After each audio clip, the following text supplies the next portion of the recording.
अस्सलामुअलैकुम। एसईओ की एक नई वीडियो के साथ मैं आपके साथ हाजिर हूँ। और सबसे पहले हमने कीवर्ड रिसर्च पढ़ा था। उसके बाद हमने ऑन पेज एसईओ के बारे में पढ़ा, थोड़ा सा उसका प्रैक्टिकल भी पढ़ा।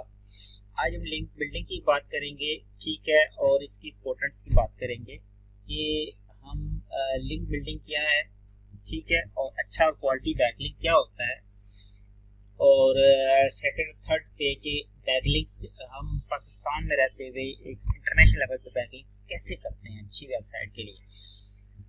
नंबर वन तो ऑफ पेज एसईओ हम स्टार्ट कर रहे हैं। ऑफ पेज एसईओ में ये होता है कि आप बैकलिंक्स का काम करते हैं। बैकलिंक्स के अंदर मुख्तलिफ स्ट्रेटजीज आती हैं, जिनको स्ट्रेटजीज को फॉलो करके हम बैकलिंक्स लेते हैं।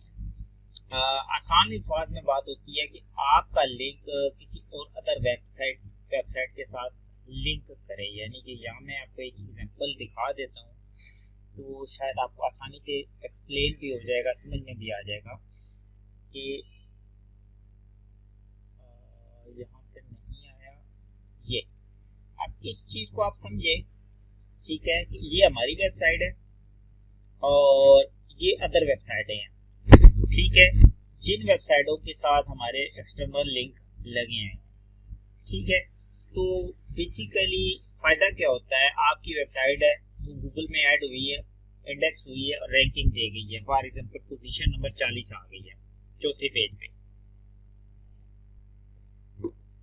बट वो कीवर्ड रैंक आगे कभी भी नहीं करेगा जब तक उसको बैकलिंक्स की पावर नहीं मिलेगी, यानी उसके साथ अदर वेबसाइट के लिंक नहीं लगेंगे, ठीक है। तो इस चीज को हम तो बैकलिंक बोलते हैं। बट अगली चीज ये है कि हम किस तरह के बैकलिंक हमें बनाने हैं या लेने हैं जो हमें फायदा दे, ठीक है। बैकलिंक जरूरी है, बैकलिंक के बगैर वेबसाइट रैंक्स नहीं होती, ये एक फैक्टर है, ठीक है, कि आपको बैकलिंक्स चाहिए होते हैं, ठीक है। इसके मैं आगे फैक्टर्स भी बताने लगा हूँ और ये बहुत इंपॉर्टेंट फैक्टर है, आप इसको इग्नोर नहीं कर सकते। बेशक 0 से 0 डिफिकल्टी के ऊपर भी आप चले जाएं तो, ठीक है। अब यहाँ मैं आपको एक और एग्जांपल दिखाता हूँ जिसमें ये है कि हम ये समझेंगे कि किस तरह का बैकलिंक हमें चाहिए, ठीक है। आई थिंक कि मेरे पास एक एग्जांपल यहाँ पे थी और मैं यहाँ से आपको निकाल के दे सकता हूँ कि हमें किस टाइप का बैकलिंक चाहिए जो हमें फायदा देता है। कल भी मैंने एक वीडियो पोस्ट की थी जिसमें मकसद में बताया था कि किस तरह के बैकलिंक हमें बनाने चाहिए, किस तरह के नहीं है, लेकिन यहाँ थोड़ा सा हम प्रैक्टिकली बात करेंगे। तो यहाँ पर 5 फैक्टर्स हैं जिनको आप फॉलो करके बैकलिंक्स का सहारा ले सकते हैं, ठीक है। नंबर 1 क्या है जी कि यहाँ पे आते हैं, यहाँ तो होगी बात बैकलिंक की, यहाँ बात है अथॉरिटी की। अथॉरिटी होती है क्या, वेबसाइट की जो वैल्यू होती है आसान अल्फाज में, ठीक है। जो जिस फॉर एग्जांपल एक वेबसाइट है बीबीसी या अदर कोई भी एक वेबसाइट है, मसलन ये इस तरह की वेबसाइट है, इससे अपने बैकलिंक लेना है।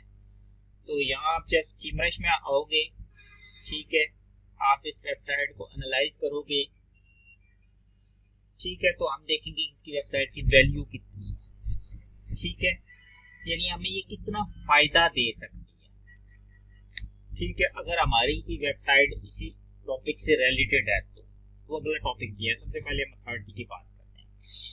अब इस वेबसाइट की अथॉरिटी जो है 100 में से 75 है, ये बहुत अच्छी कहलाती है, ठीक है। और फिर उसके उस वेबसाइट के ऊपर ट्रैफिक होना भी जरूरी है, अथॉरिटी होना भी जरूरी है, ठीक है।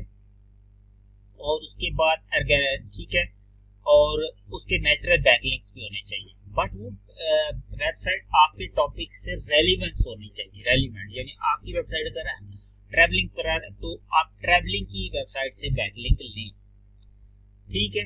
फिर लिंक आपने कहाँ पे प्लेस करना है, लिंक आपने प्लेस करना है कि जैसे फॉर एग्जांपल ये एक आर्टिकल है या जैसे ये लिंक लगा हुआ है, तो इस तरह आपका बैकलिंक लगे किसी गेस्ट पोस्ट के अंदर या किसी ब्रोकन फील्ड लिंक बिल्डिंग जैसे ये लगा हुआ है, ठीक है, इस तरह ये। तो ये अदर आपका वेबसाइट इस वेबसाइट के अंदर बैकलिंक लगे, यानी अदर रेलिवेंट वेबसाइट के अंदर वो बैकलिंक काम करता है एक्चुअल में इस दौर में, आजकल के दौर में, ठीक है। और एंकर टेक्स्ट भी आपका उससे रेलिवेंट होना चाहिए।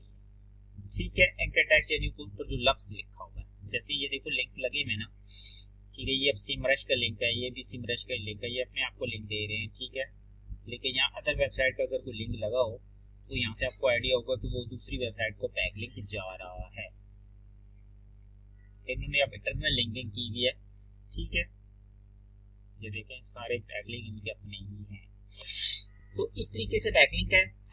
प्लस ये है कि गेस्ट पोस्ट का बैकलिंक बहुत अच्छा होता है। कौन कौन से बैकलिंक्स आपको नहीं लेने चाहिए? Answer question, social book marking, answer questions, forums, press release, इसके अलावा पीबीएन, तो ये सारे बैकलिंक्स आपको नहीं लेने अगर आपको रैंकिंग इंप्रूव करनी है तो। Ranking plus authority.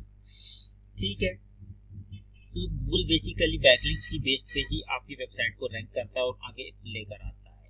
ठीक है, ये बेसिकली बैकलिंक्स ही गेम है। ठीक है, तो अगर आपकी वेबसाइट पे बैकलिंक्स नहीं होंगे तो रैंक नहीं करेगी। अगर हम इसी आइसरफ की बात करें तो इसने 5.3 मिलियन बैकलिंक्स लिए हुए हैं, तब ये वेबसाइट इतनी ट्रैफिक ले रही है और रैंक कर रही है। इसी तरह आप किसी भी वेबसाइट को ले सकते हैं। और इंटरनेशनली अगर आपने स्टडी करना है, अगर आपकी इंग्लिश अच्छी है तो यहाँ से भी आप स्टडी कर सकते हैं। ये भी यही चीज़ बता रहे हैं जो मैं बता रहा हूँ। बैकलिंक्स इम्पोर्टेंट है, स्टिल इम्पोर्टेंट है जब तक कि आप कीवर्ड्स को रैंक नहीं कर लेते। लेकिन ये है कि आप क्वालिटी बैकलिंक्स के ऊपर काम करते हैं, यानी जिन वेबसाइट की अथॉरिटी 50 प्लस है और रेलिवेंस भी है और उनकी ट्रैफिक भी है, तो वो वेबसाइटें जल्दी आपको 4 इंडेक्स भी होती हैं, रैंक भी होती हैं और उनसे आपको बेनिफिट मिलता है। लेकिन एक चीज़ जेब में उठा लें, ये नई वेबसाइट पे जब भी आप बैकिंग लेते हैं तो फौरी वो वेबसाइट का बैकिंग इंडेक्स तो हो जाता है बड़ी वेबसाइट में, लेकिन नुकसान भी दे सकता है। लेकिन ये वेबसाइट थोड़ी सी पुरानी है तो आप ले सकते हैं, कोई इशू नहीं है। ठीक है, तो बट गूगल की अपडेट्स के मुताबिक और गूगल के मुताबिक ये है कि गूगल कहता है कि बाय बैकलिंक मत करें। ठीक है, लिंक बिल्डिंग स्ट्रेटेजीज यही होती हैं कि आप कहाँ से बैकलिंक लेना चाहते हैं। आप इसमें आउटरीच का तरीका आगे बताऊंगा, गेस्ट ब्लॉगिंग है, ठीक है, बकाया social media sharing, forums, comments, ये सारे फेक तरीके हैं, पुराने तरीके हैं। ठीक है, एक्चुअल में तरीका यही है। सोशल सिग्नल्स तो आपको आने चाहिए। ठीक है, ब्रांड मेंटेन और उसके बाद रिव्यूज, लिंक बिल्डिंग, ये इंपॉर्टेंट तरीका है। तो आप पे एसईओ में मेन इंपॉर्टेंट है कि आपकी वेबसाइट का दूसरी वेबसाइट के साथ लिंक हो और फिर वो बैकलिंक आपका रेलिवेंट हो, अच्छा हो, अथॉरिटी बेस्ड हो, वेबसाइट प्रॉपर एक ब्लॉगिंग या कोई भी अच्छे कंटेंट की वेबसाइट हो, स्पैमी बैकलिंक ना हो, उस वेबसाइट का अपना बेड़ा गर्क ना होया वो ट्रैफिक उसके ऊपर वेबसाइट पे हो, अथॉरिटी भी हो। सिर्फ फेक वेबसाइटों से ना लें और पीबीएन से तो कभी भी मत लें और कहीं से परचेज मत करें। ठीक है, ये सर्च इंजन के अगेंस्ट है ये चीज़। तो आई होप वीडियो अच्छी लगे तो लाइक शेयर ज़रूर किया करें। अगर आपने स्टडी करना है तो इंटरनेशनल लेवल पे ब्लॉग को स्टडी किया करें, वहाँ आपको ठीक और प्रॉपर वैल्यूएबल नॉलेज मिलेगा। ठीक है, और बेसिक ऑफ लिंक बिल्डिंग, ये लिंक बिल्डिंग है कि आपका वेबसाइट टॉप पे तब आती है जब आपकी वेबसाइट के ऊपर ज़्यादा लिंक्स होते हैं, लेकिन थोड़े बैकलिंक से भी आ जाती है अगर वेबसाइट पे क्वालिटी बैकलिंक्स है, उनकी अथॉरिटी अच्छी है, रेलिवेंसी अच्छी है। आई होप आपको वीडियो अच्छी लगी, लाइक शेयर करें, चैनल को सब्सक्राइब करें। Thank you very much.